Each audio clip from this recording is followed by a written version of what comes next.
책임 안 지는 사회로 가는 것입니다. 이거 어떻게 국민에게 좋을 수 있습니까? 이 시스템으로 가면 대한민국은 망하는 것입니다.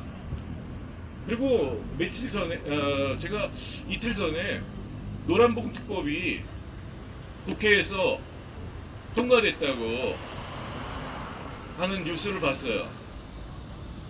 이게 지금 통과돼서 일정 기간 후에 이것이 정식으로 적용이 법률로 이렇게 제정이 돼서 입법이 돼가지고 정식 이 법이 작동을 하게 되면요, 대한민국은 망합니다. 1992년에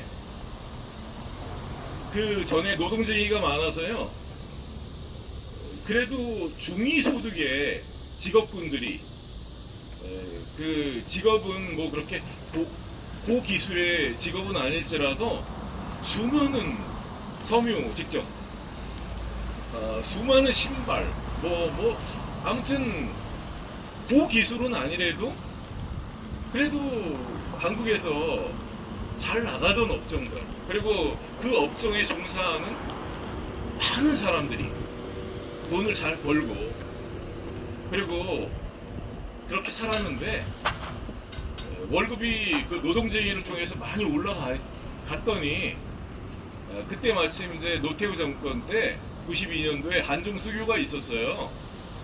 그 후에 그 좋은 일자리들이 다 빠져나갔습니다. 근데 그 빠져나간 분들이 중국에서 어떤 일을 하셨는지 제가 현장에서 목격했어요. 그분들도 거기서 돈을 벌고 잘 된 게 아닙니다. 성공할 수 없어요.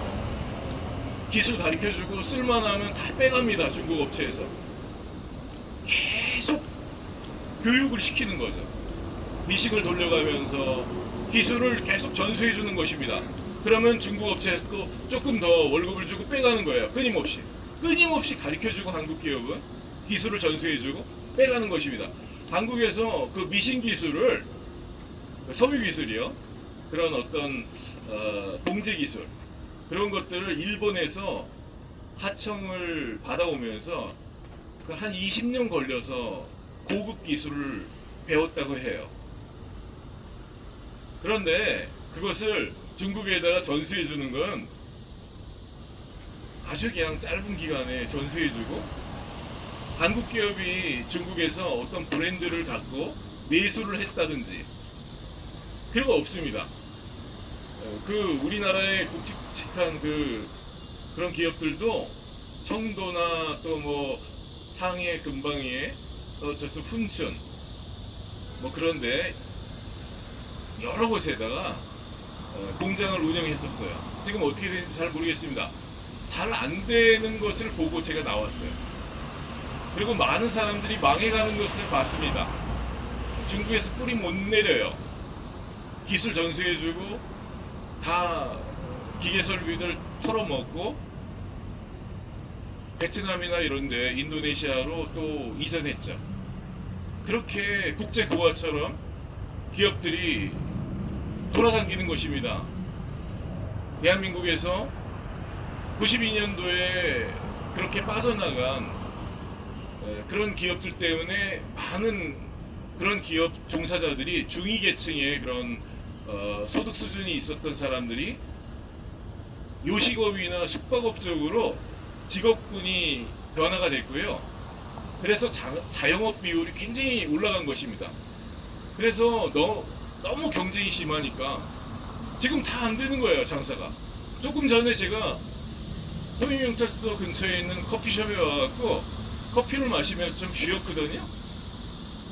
1시간, 2시간 있는 동안 손님이 없습니다. 손님이. 택시를 타고 법원에 갈 때 택시 기사 아저씨께서 손님이 없다고 말씀하셨어요. 손님이 없다고. 그런데도 통영시청이나 뭐 어디서 이렇게 개인 택시를 막 늘렸다고 불평을 하시면서 말씀하셨습니다. 먹고 살기 어렵다고. 그렇습니다. 우리나라 형편이. 그런데 이 노란봉투법의 문제가 겉으로 볼 때 뭐 노란 봉투법 그러니까 아름답잖아요. 그런데 그게 근로자들의 권익을 신장시키는, 근로자들을 노동쟁이나 이런 데서 좀 더 많은 권력을 주고 그분들을 두둔하는 것처럼, 그 좋은 의도처럼 이렇게 보이지만 사실 그것은 한국 기업들을 다 망하게 하려는 속셈이 있는 법입니다. 그건 시장 경제를 아는 사람은 그런 법을 입법할 수 없는 것입니다. 그것은 그 법에 대해서는 이렇게 검색을 해보시면 자세히 나오기 때문에 제가 반복하지는 않겠습니다. 그 법은 한국 기업들을 해외로 쫓아내는 거예요. 그 북한에서 토지개혁이 있었습니다. 김일성이 토지개혁을 했어요. 토지개혁을 할 때 토지를 무상으로 뺏어서, 무상으로 농민들에게 준다고 거짓말을 하고 뺏었습니다. 근데 무슨 그때 그거 똑같습니다. 그럴 때 다 뺏긴 지주들은 남한으로 이렇게 내려왔습니다. 근데 초기에 다 놓고 떠날 수 있게 해줬습니다. 떠나라는 말이죠. 거기에 두면 그 북한 체제에 반발하는 세력이 되지 않겠습니까? 그러니까 그들이 갈 수 있도록 허용을 해준 것입니다. 나가라, 가라. 그래서 그들을 다 나가게 해서 그분들이 지주들, 재산을 다 뺏긴 사람들, 그런 사람들이 남한으로 이렇게 피난을 왔죠. 그 남한 인구가 늘어나고, 그리고 그렇게 토지 교육을 해서 빼앗은 토지를 농민들에게 잠시 돌려주는 것 같이 연극을 했어요. 그런데 다시 그냥 집단 농장화 해가지고, 그 소장료라는 말은 아니죠.